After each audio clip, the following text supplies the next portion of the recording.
दोस्तों कहते हैं कि अगर सऊदी अरब जाना हो तो कोई गलत काम मत करना और दो काम बिल्कुल मत करना। एक कि वहाँ के जो अरबी होते हैं उनकी बेटियों के साथ, उनकी पत्नियों या महिलाओं के साथ कोई भी अनैतिक संबंध मत बनाना और ज़बरदस्ती मत करना। और दूसरा यह है कि किसी की हत्या मत करना। अगर यह करते हुए वहाँ पकड़ गए तो हमारे यहाँ एक कहावत है कि आपको ब्रह्मा भी नहीं बचा पाएगा। लेकिन दोस्तों एक हिंदुस्तानी लड़का है जो कि 2011 के आसपास सऊदी अरब जाता है और वहाँ पर जाने के बाद दोस्तों वो टॉप लेवल के ये दोनों काम करता है। एक तो वहाँ पर शेख के परिवार के महिलाओं के साथ अनैतिक संबंध बनाता है और दूसरा किसी की हत्या भी कर देता है। लेकिन कमाल की बात यह है कि दोस्तों इकलौता एक ऐसा शख्स है वो जो सऊदी अरब में एक काम करता भी है और उसके बाद वापस सकुशल भारत भी आ जाता है। दोस्तों आखिर वो कौन था और क्या है कहानी, तो बहुत ही दिलचस्प है। आइए जानते हैं पूरी कहानी इस वीडियो में। अस्सलाम वालेकुम दोस्तों, मैं हूं आपके साथ इंसाफ खान और आप देख रहे हो हमारा यूट्यूब चैनल इंसाफ डीलर। वो हमारे देश में लागू हो जाए तो सरकार को रोज हजारों लोगों को जो फांसी पर चढ़ाना पड़ेगा, क्योंकि यहाँ पर एक रोज कम से कम 80 से 90 लड़कियों के साथ में जो रेप होता है और 100 से बीच में लोगों का जो मर्डर होता है।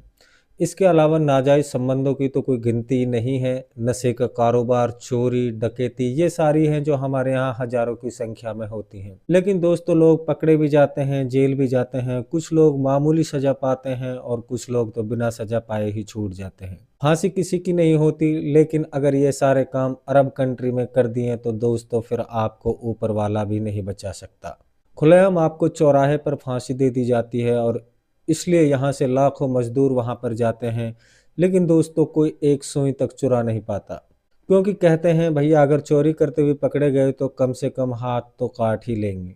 तो इसलिए लोग वहाँ पर बहुत सावधान रहते हैं, कोई गलत काम नहीं करते हैं। लेकिन एक उत्तर प्रदेश से लड़का जिसका नाम गुलाम मोहम्मद होता है, 2011 के आसपास वो सऊदी के एक अल उला एक शहर है, उस शहर में जाता है काम करने के लिए। दोस्तों वो घरेलू नौकर के रूप में काम करने के लिए जाता है और एक शेख के वहाँ काम करने लग जाता है।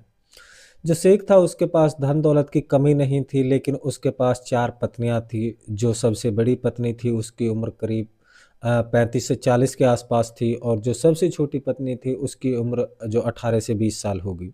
बड़ी पत्नी के 4 बच्चे थे। उन चारों बच्चों में एक सबसे बड़ी बेटी थी जो 15 साल की थी, बाकी 3 हैं जो छोटे छोटे बच्चे थे। इसके अलावा जो भी 3 पत्नियां थी उनके भी बच्चे थे। 2 के पास तो 2-2 बच्चे थे, एक के पास 1 बच्चा था। जो शेख है उसकी 4 पत्नियां थीं और चारों पत्नियां एक साथ रहती थी। लेकिन दोस्तों सऊदी का कानून है कि आप शादी तो 4 कर लीजिए, लेकिन उन चारों के साथ एक समान जो व्यवहार करना होगा, एक समान प्यार करना पड़ेगा, एक समान सुख सुविधाओं के साथ देना पड़ेगा। लेकिन दोस्तों अगर कोई एक समान ही प्यार करेगा, एक समान व्यवहार करेगा तो दोस्तों उसे 4 शादी करने की ज़रूरत है। जब चारों से ही प्यार करेगा तो एक ही शादी में गुजारा कर लेगा। लेकिन जो शेख था उसने 4 शादियाँ की, लेकिन कानून अपनी जगह पर था, वो सिर्फ अपनी छोटी पत्नी के साथ रहता था। बाकी की तरफ वो देखता भी नहीं था, कभी-कभार उनकी सुध ले लेता या फिर त्योहार वगैरह में सारे लोग इकट्ठे हो जाते थे। चारों पत्नियां अलग-अलग घर में रहती थी। जो गुलाम मोहम्मद था वो उस बड़ी पत्नी के पास काम करने के लिए जाता है और वो उसकी नौकरी करने जाता है। लेकिन दोस्तों अब वो जो शेख था बूढ़ा हो चुका था, वो चारों का जो बराबर ध्यान नहीं रख पा रहा था। इसलिए कोई उसे फ़ोन करती कि यह सामान चाहिए, वो सामान चाहिए, तो गुलाम मोहम्मद को ही भेज देता था और कहता कि भाई ज़रा उधर जाके देख ले, उधर जाके देख ले, क्योंकि वहाँ भी ऑलराउंडर था। हर काम कर लेता था, ड्राइविंग कर लेता था, फर्नीचर का काम, बिजली, पानी सब काम करता था। तो इसलिए वह गया तो था बड़ी बीवी की नौकरी करने के लिए, लेकिन अब वो चारों के बीच में फुटबॉल की तरह इधर-उधर उधर से जाना पड़ता था। अब उसकी ड्यूटी तो 8 घंटे की थी, लेकिन उसे 16 घंटा काम करना पड़ता था। इसके बदले जो उसे पैसे भी मिल जाया करते थे।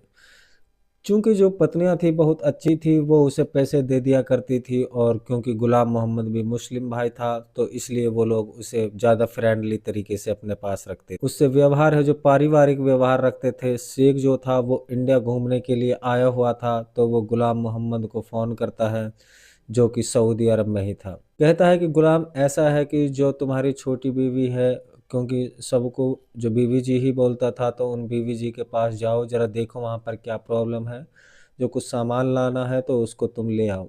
वो कहता है ठीक है। तो इतना कहकर वो जो चला जाता है और उसकी छोटी पत्नी के घर पर, जिसका नाम जन्नत था, अब वह जन्नत है जिसका नाम, तो मतलब स्वर्ग होता है, तो वो ही भी ऐसी ही बड़ी खूबसूरत थी जैसे ही स्वर्ग में से सचमुच कोई परी उतर कर ज़मीन पर आ गई हो। वो उसकी उम्र तकरीबन 18 से 20 साल की थी। एक उसका छोटा बच्चा तो था। वह उसके घर पे जाता, दरवाज़ा बंद करता, डोरबेल बजाता है, तो जन्नत दरवाज़ा खोलती है और उसके बाद गुलाम से कहती है कि गुलाम अंदर आ जाओ। अब गुलाम है जो अंदर, तो कानों पर यकीन नहीं होता है। वो फिर कहती है कि तुम अंदर आ जाओ, बाहर क्यों खड़े हो? फिर वो कहता है कि मुझे अंदर आने के लिए मना किया गया है। कहते हैं कि किसने मना किया है? वो कहता है शेख साहब ने मना किया। सभी घर में तुम जाना, कोई दिक्कत नहीं है, लेकिन उस घर के अंदर एंट्री मत करना। वो कहती है क्या बात कर रहे हो, वो इंडिया में है, वो थोड़ी देख रहा है कि तुम घर के अंदर हो या बाहर हो, तुम अंदर आ जाओ। दोस्तों वो सोचता है कि चलो कोई बात नहीं, जो होगा देखा जाएगा। जब यह बुला रही है तो अंदर जाने में कोई दिक्कत नहीं है। वह अंदर जाता है और उसके बाद उसे एक सोफे पर बिठा देती है। उसके बाद वो अपना नकाब उतार देती है, जो कि बहुत ही रेयर होता है। वहाँ पर कोई महिला अपना नकाब किसी दूसरे पुरुष के सामने नहीं उतारती है। अपने चेहरे से नकाब हटाकर उसने कहती है कि गुलाम जो तुम्हारी बड़ी बीवी है, बड़ी मालकिन है, उसके साथ तुम्हारा कैसा रिश्ता है? अब इतना सुनते ही वो घबरा जाता है और कहता है कि जो रिश्ता आपके साथ है वही रिश्ता मेरा उनके साथ भी है। मैं नौकर उनका भी हूँ, नौकर आपका भी हूँ, आप दोनों ही मेरे मालिक हैं। और वह कहती है अच्छा। उसके बाद वो अपना मोबाइल निकालती है और कहती है कि फिर यह क्या है? अब जैसे ही वह मोबाइल का स्क्रीन देखता है दोस्तों, उनका एकदम जो पैरों तले से ज़मीन निकल जाती है और उसके सामने मौत का काला अंधेरा नज़र आने लगता है। क्योंकि उसने जो चीज़ किया था और जो सबूत उस फ़ोन में था, ज़ाहिर-सी बात है कि वह उसको मौत के फंदे तक ले जाने के लिए काफ़ी है। चूँकि पिछले 1.5 सालों से गुलाम और उसकी बड़ी मालकिन के बीच में जो अवैध संबंध चल रहा था, दोनों कई बार वो संबंध बना चुके थे। तो वो सारी चीज़ें दिखाती है और कहती है कि अब सच-सच बताओ, ये कब से चल रहा है? और तुम ये क्यों कर रहे हो? तो सारी बात बता देता है। एक दिन की बात है कि वो बच्चों को जो मदरसा छोड़ने आता है और उसके बाद जब घर वापस आता है तो देखता है कि उसकी जो बड़ी मालकिन है वो रो रही थी। जब वो उनके पास गया तो बोलता है कि क्या बात है, आप रो क्यों रही हो? तो दोस्तों वो कहती है कि इससे तुम्हें क्या लेना? कहता है कोई बात नहीं, सॉरी मैंने आपसे जो पूछ लिया। गुलाम कहता है कि जैसे ही मैं पलटता हूँ ये बात कहकर, वैसे ही वो मेरा हाथ है जो पकड़ लेती है। उसके बाद कहती है कि गुलाम क्या मैं अच्छी नहीं हूँ? तो गुलाम कहता है कि आप तो बहुत अच्छी हो, आप में कोई कमी नहीं है। फिर वो कहती है कि मैं पिछले जो 6 सालों से यह जानती नहीं ही नहीं कि मर्द क्या चीज़ होता है और पति क्या चीज़ होता है। क्योंकि जब ये मेरा ये छोटा बेटा हुआ था, तो मेरी बड़ी बेटी अब 15 साल की है, 3 उसके बेटे थे, सबसे छोटा बेटा 6 साल का था। वो कहती है कि जब से यह हुआ है, वजूद में आया है, उसके बाद से कभी उसने मेरे साथ जो रिश्ता नहीं बनाया है, कभी उसने पति वाला जो फ़र्ज़ नहीं निभाया है।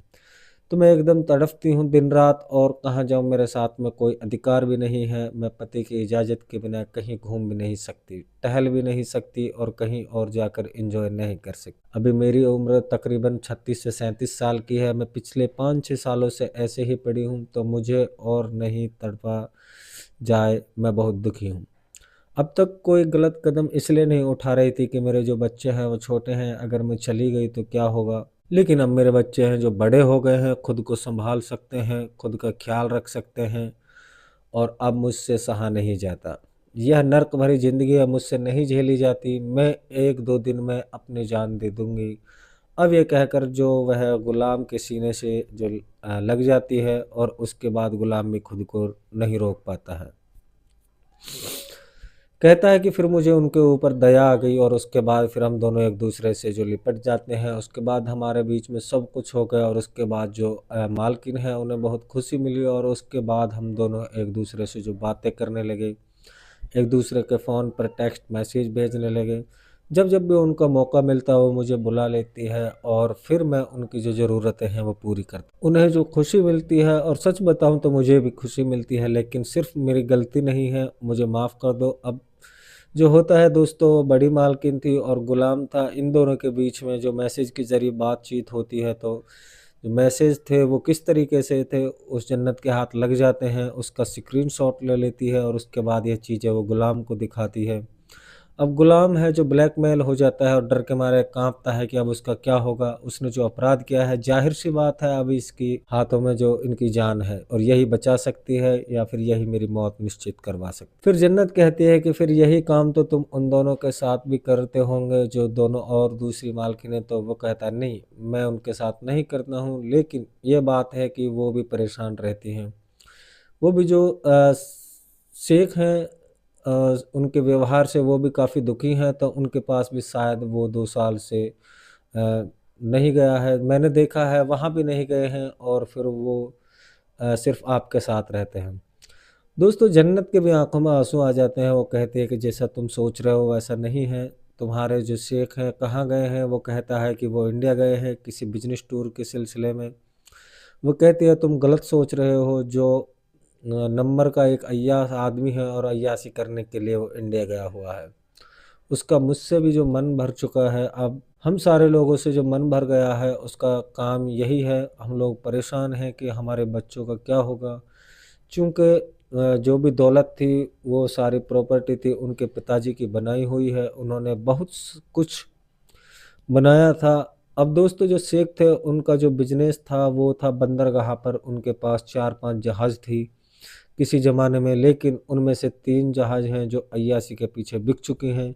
सिर्फ़ 1 जहाज़ बचा है जिसका जो महीने का 70 लाख के करीब किराया आता था। उसी ने उन लोगों का खर्चे चलता था, जो भी था स्थायी मकान वग़ैरह, जो भी प्रॉपर्टी का नाम था, लेकिन बच्चों के भविष्य को लेकर कुछ भी छोड़ने को तैयार नहीं था और अपनी हवस मिटाने के लिए वो शेख अक्सर जो दूसरे देश चला जाता, क्योंकि सऊदी अरब में रहकर वो यह काम नहीं कर सकता था, तो इन सब चीज़ों से वो दुखी था।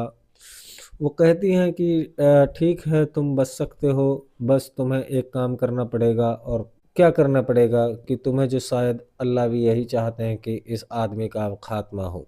इसे इस दुनिया में नहीं रहना चाहिए, तो तुम है जो हमारे खातिर, हमारे बच्चों के खातिर और तुमने जो अपराध किया है उससे बचने के लिए तुम्हें इस काम को अंजाम देना पड़ेगा। और जो मालिक है इसको रास्ते से हटाना पड़ेगा, तुम्हें उनकी जो जान लेनी पड़ेगी। अब जैसे ही ये सुनता है तो दोस्तों, जो गुलाम है वो बौखला जाता है, कहता है मैडम मुझसे नहीं हो पाएगा, मैं काम कैसे कर सकता हूँ? आप जानती हैं यहाँ कानून बहुत सख्त है। ये करने के बाद तो जो मेरा सीधा सर कलम कर दिया जाएगा। वो कहती है कि तुम चिंता मत करो, अगर तुम पकड़ भी गए तो मैं तुम्हें माफ़ कर दूँगी और मैं तुम्हें सरकार भी फिर तुम्हें माफ़ कर देगी। कि आप तो माफ़ कर देंगी, लेकिन वो जो 3 लोग हैं वो मुझसे कैसे माफ़ करेंगी? तो वह कहती है कि तुम इन तीनों की चिंता मत करो, वो तीनों भी यही चाहती हैं, क्योंकि हर कोई उससे दुखी है, उसकी आदतों से हर कोई दुखी है। अब दोस्तों, जो गुलाम था अरबी भाषा भी जानता था, चूँकि उनके चाचा बहुत दिनों से सऊदी अरब में काम करते थे, अपने गाँव में ही वो बेसिक अरबी जो थी बोलचाल की भाषा वो उनसे सीख चुका था। इसलिए उन लोगों से बातचीत करने में उसे आसानी हो जाती है, तो वो बड़े हैरत में पड़ जाता है और बोलता है कि मैं ये कैसे कर सकता हूँ, मैं काम नहीं कर सकता। कहते हैं कि अगर तुमने ये काम नहीं किया तो फिर तुम्हें मरने के लिए जो तैयार हो जाओ, और अगर यह काम तुम कर दिए तो तुम सोच भी नहीं सकते कि तुम्हें जो चाहोगे वो तुम्हें मिल जाएगा। अब गुलाम है जो सोच में पड़ जाता है और कहता है कि ठीक है, लेकिन ये काम तो आप लोग खुद भी कर सकते हो। वो कहती है जन्नत, कैसे कर सकते हैं हम लोग? कहते हैं सिंपल सी बात है, आपके पास 4-4 घर हैं, इतनी ऊँची-ऊँची सीढ़ियाँ हैं, किसी भी सीढ़ी से धक्का दे दो लुढ़क के, जो सीढ़ियों से आगे आएँगे नीचे तो वैसे भी जान निकल जाएगी। फिर इस तरीके से कोई तरीका अपनाने की ज़रूरत क्या है? दोस्तों, ये प्लान बन जाता है, इसमें जो बाकी थी, जो 3 महिलाएँ थी, उनका भी जो योगदान रहता है। वो कहती हैं ठीक है, बच्चों की खातिर कम से कम ऐसा तो हम करना ही होगा। अब दोस्तों, जैसे प्लान बन के रेडी हो जाता है तो वो वापस इंडिया आ जाता है, उसके साथ ये काम कर दिया जाएगा। आप जो है प्लान तो बना के दे ही आए। अब उन्हें नहीं पता कि उन्होंने इस चीज़ को, जो घटना को अंजाम दिया या नहीं दिया। तो दोस्तों, आप लोगों को जो हमारी कहानी है ये कैसी लगी, एक बार हमें कमेंट करके अपनी राय ज़रूर बताना है और कमेंट में अपना नाम ज़रूर बताना है, जिससे कि हम आपका जो नाम है अगली वीडियो में ले सकें। तो आज की वीडियो करते हैं हम यहीं पे समाप्त। और फिर मिलते हैं आपसे कल इसी टाइम, तब तक के लिए करते हैं हम आपसे अलविदा।